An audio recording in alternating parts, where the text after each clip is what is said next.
Our last topic tonight, another attack on free market capitalism, this time courtesy of the NLRB, that's the National Labor Relations Board. Get this, departing chairwoman Wilma Leibman and the board has mandated strike posters to be prominently displayed at all 6 million American businesses. This in her last act before turning out the lights. Strike posters.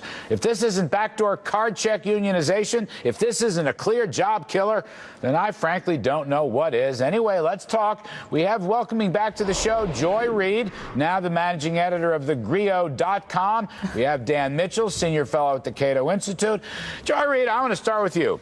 This is a backdoor card check unionization. On these posters, 11 by 17, on these posters, they tell you about the right to organize and collectively bargain, and also tell the workers that they can declare a strike. Now, this is unbelievable, Joy.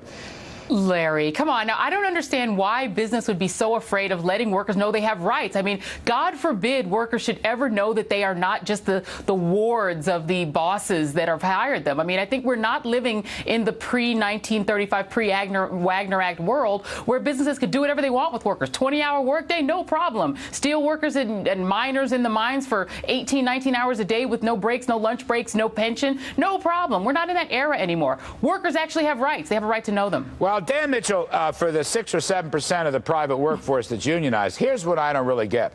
There was no petition here. There was no unfair labor practices. This is just the board taking upon itself to advertise strikes and collective bargaining. Now, I just don't get that. What's the motive here?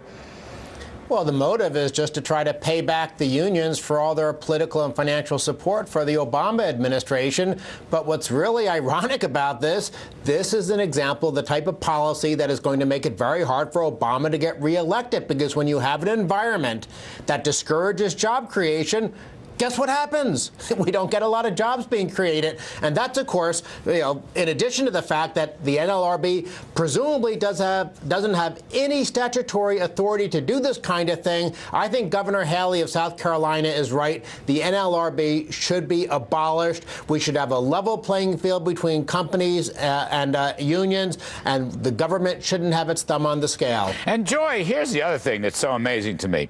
The NLRB will, first of all, create the poster. They will distribute the poster. There's 194-page regulations behind the poster. So if a small business doesn't comply with this whole operation, they can be busted. They can be brought up on unfair labor practices. The small business can be fined heavily. Now, this is absolutely guaranteed not to create unions, Joy, but to destroy businesses and jobs. No, I mean, listen, Larry, there is no threat from the 1 in 13 workers who are unionized to bring down the capitalist system. I think this is ridiculous. The idea of a level playing field between a huge corporation, for instance, and one individual worker, which is what people like the Cato Institute want to see, where literally workers cannot band together to try to sue for, to try to work for better wages, for better working conditions. It's got to be one little guy against a corporation, because the corporation always wins in that contest, and that's why the right wants it. This whole Moonlight and Magnolias plan, where we're going to have low wages, non-union workers, we're going to move all of the plants down to the non-union South so that people can get paid like India wages. It makes no sense for workers. But Dan Mitchell, the workers already have that right through the secret ballot. Isn't that the issue here,